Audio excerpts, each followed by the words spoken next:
Republican leader of the Budget Committee, who's going to talk in just a minute about the package, the $1.9 trillion package that is going to be on the floor, and detail the real difficulties and the real problems with that package. We also are today recognizing that although we have seen from President Biden some I think effective demonstration of compassion and I think real caring about what's happening across the country with respect to COVID. Unfortunately, that compassion and that caring, which, and I say again, we honor and recognize, and many of us have family members that we've lost to COVID, and we appreciate that very much. But that compassion that the President has shown in his remarks, unfortunately, you cannot in any way, there's no consistency between that and between the policies that we're seeing so far.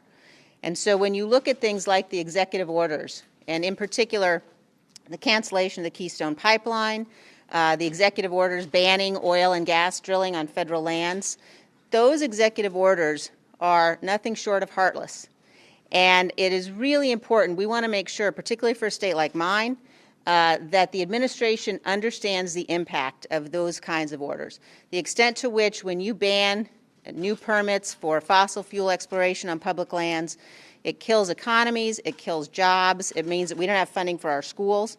And it is important for the American people to understand and recognize that no matter what you're hearing from this administration, what they are doing is a war on the West, and it is a war on the American worker.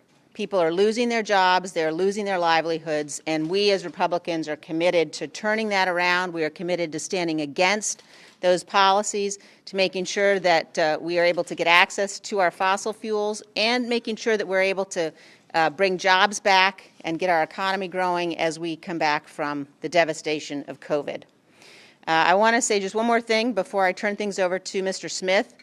Today is the 30th anniversary of the beginning of the ground war in Desert Storm.